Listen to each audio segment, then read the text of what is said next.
포르투갈에게 까인 콜럼버스, 바로 옆에 있던 스페인에 가서 돈 달라고 하기 시작합니다.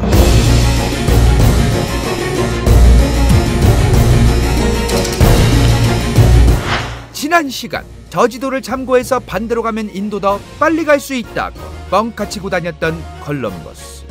그러나 이미 포르투갈에서는 바스코 다가마를 초이스하고 있었고 콜럼버스는 포르투갈에서 발로 뻥 차입니다. 그 이후 콜럼버스는 포르투갈 바로 옆에 있던 스페인에 가서 뻥카 시전하기 시작합니다. 당시 스페인도 포르투갈과 별 반다를 바 없는 무역 더럽게 하고 싶어도 못하고 앉아있는 국가였습니다. 중국과 인도의 물건들을 중간 이슬람 상인들이 후려친 가격에 사올 수밖에 없던 국가였죠. 그랬으니 스페인도 포르투갈처럼 후추와 신대륙을 찾기 위한 항해사가 필요한 시점이었던 겁니다. 물론 콜럼버스가 포르투갈에서 발로 뻥 까이긴 했지만 스페인 입장에서는 포르투갈이 오지게 신경 쓰이는 부분이었습니다.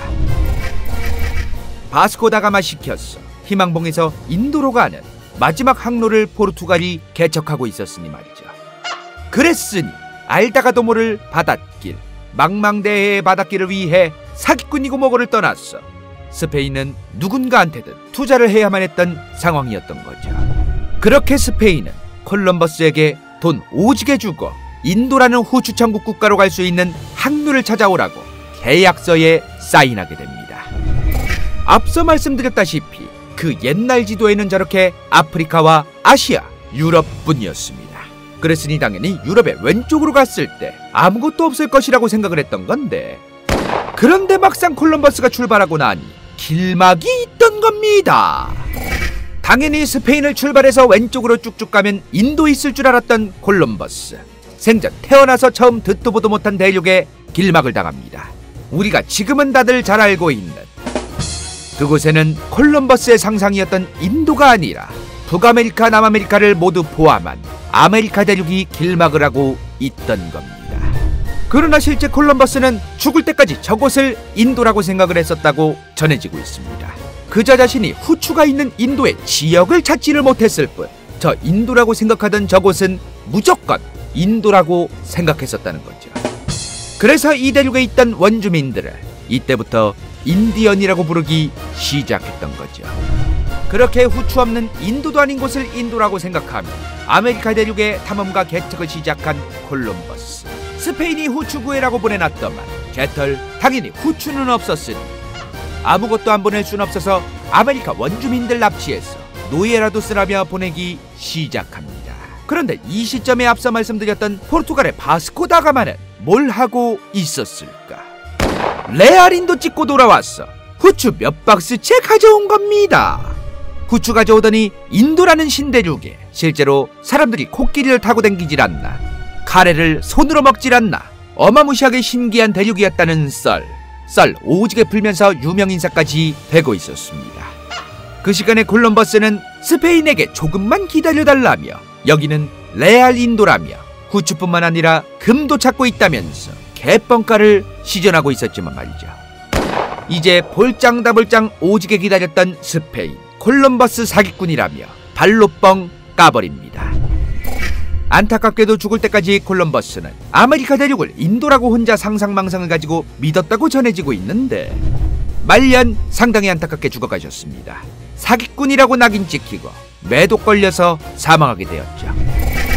자신만의 상상력으로 스스로는 사기를 치려 한 것은 아니었지만 사기 아닌 사기 같은 사기를 친 콜럼버스. 반대로 실제 후추 루트 만들었어 포르투갈이 인도로 가는 바닷길 항로를 가장 먼저 찾아냈던 바스코 다가마.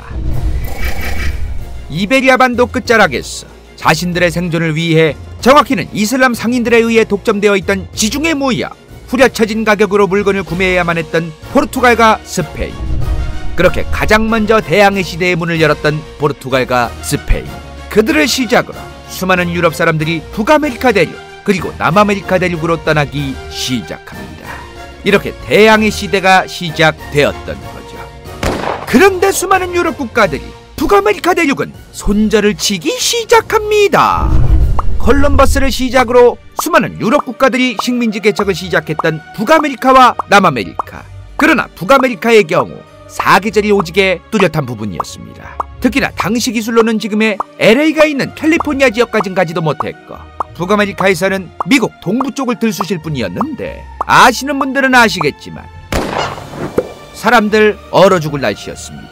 당시 지중해 연안에 살던 수많은 유럽 국가들, 예를 들어 위에 있는 이탈리아 로마의 가장 추울 때와 더울 때를 보면 1월에 끼케야 최저 영상 3도, 최고 영상 12도입니다.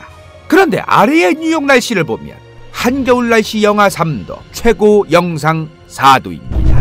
저 몇 도 차이 나는 건 요즘은 롱패딩에 별것들 다 입고 댕겨서 별것 아닌 것 같겠지만 평균 기온 1, 2도가 가지는 의미는 정말 어마무시한 차이를 지니고 있었습니다.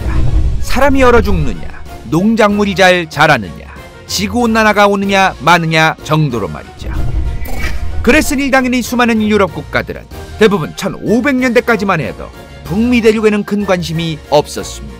겨울이면 논밭 다 얼어붙는 북미 동부가 아니라 날씨 따뜻하고 뭘 키우든 오지게 잘 자라고 커피부터 사탕수수까지 오지게 잘 자랐던 중미 남미에 환장하고 있었죠. 그런데 다들 땅 꽁꽁 얼고 얼어 죽을 것 같았어 손절치던 그 북미에 셀프로 떠나겠다던 사람들이 있었습니다. 바로 영국에 있던 청교도들이었죠. 다음 시간부터 호기심의 미국 건국 이야기가 다시 시작됩니다.